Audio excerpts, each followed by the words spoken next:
Masarap umiga. Haba nung bakasyon.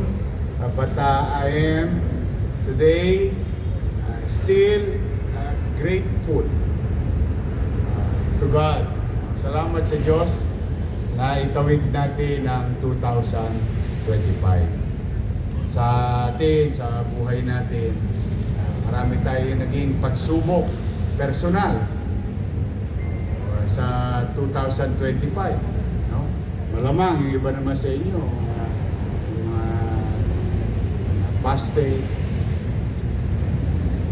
mga problemang personal sa bahay, o sa mga wala pang jowa, meron pa 2026 na naghihintay sa inyo. Panahon na ng pagbabago. Baka kailangan lang baguhin lang yung taste niyo. But kidding aside, of all those challenges, economic and personal sa bawat buhay natin, awa ng Diyos, ito tayo may bagong taon na kakarapin. Na maaari ding magbigay sa atin ng pagsubok, pero maaari ding magbigay sa atin ng blessings. Kaya patuloy tayong manalig at maniwala na may Diyos sa buhay natin lang. Hindi lang sa ating mga Pilipino, but bilang tao na there will be God alongside with us through the course of our life, and we must continue to believe. We must do our best, and God will take care of the rest. Kaya sa 2026 ay hangad ko na sana'y lahat kayo maging malusog, dahil kailangan ko kayo lahat. Kailangan tayo magtulong-tulong upang paglingkuran ang ating mga kababayan. Salamat sa kanila, sa taxpayer. Nairaos natin ang maraming bagay. At marami pa tayong bagay na kakarapin. At hindi na yan kaila sa mga nagdaang buwan. Kayo rin naman sa inyong kanya-kanyang opisina, nagdadaan sa inyo ang mga papel. Alam ninyo ang totoong sitwasyon.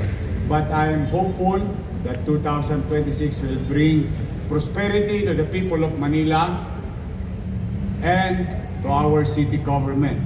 Yung makatikim tayo ng maliwalas sa pananalapi. Rest assured, through your financial team of the city government, we will continue to be efficient in terms of collection and effective in terms of expenditures. Pipilitin natin maging masinop at maging epesyente sa paggasta.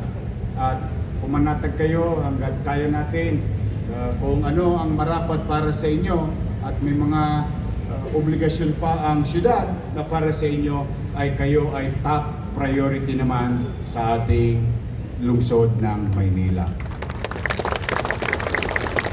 So muli, ako naman ay humihiling, hinihiling ko lang sa inyo ay maglingkod tayo ng maliwalas sa ating mga mamamayan.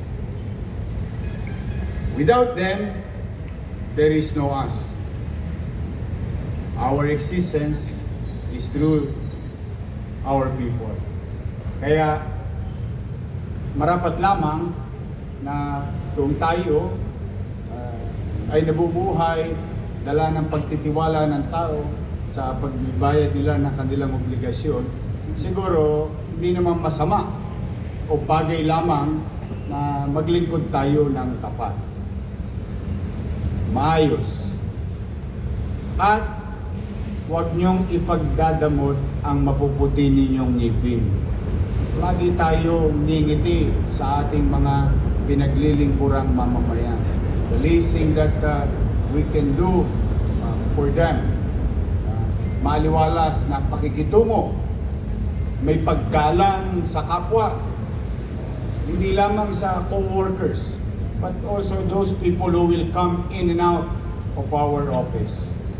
We must give them initial at marapat na respeto kapag sila'y tumungo sa ating kanya-kanyang opisina. Whether magbabayad, may isasangguni o hihingan ng tulong. Dahil wala namang pupunta sa City Hall ng walang kailangan. Bibihira. Except on a particular season wherein nagpupunta sila City Hall, magbiyahe sila, matatraffic, mag-aantay sa mahabang pila para magbayad pa ng buwis. Just imagine that.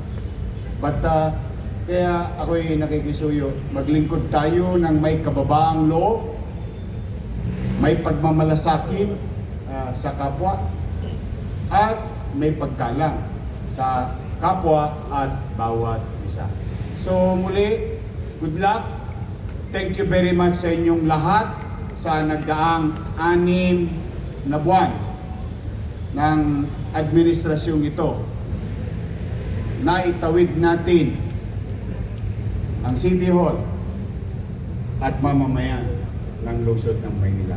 Sa tulong ninyong lahat, across the city, tingin ko, makakaraos tayo ulit. And I'm hoping, and help me pray, hoping for a safe city, progressive city, peaceful community. Yan lang isama nyo na rin sa panalangin ninyo. Uli, sa aking mga kapwa naglilingkod, mga kababayan, pumanatag kayo, pipilitin kong maging mainam at masinop sa lahat ng bagay. Sa aking mga kasamahan sa Office of the Mayor, pasensya na kayo. Totoo po yung sinabi ni Letlet. Kung minsan kasi kahit Sabado, kahit Linggo, nawawala sila ng choice. Alam niyo bang request na lang nila sa akin kumisan? Sana daw pagka Sabado, huwag na daw muna akong pumasok kasi para makapaglaban naman daw sila. That's the truth of the matter. But sabi ko nga, no, we have to, pasensya na kayo, we have to catch up of lost opportunities. But I am grateful, palakpakan naman natin mga sasakripisyo sila. Ganun din, noong itong holiday, pumapasok yung city treasurer o yung business permit. Those who are doing special, going beyond, thank you very much sa inyong lahat. So mga kapwa kawani, good morning! Good morning! Happy New Year! Happy New Year! Happy ba kayo? Yes! Sabi nga nung isang sumalangit na gusto ko, happy ka. Gusto ko lagi kayo maging masaya.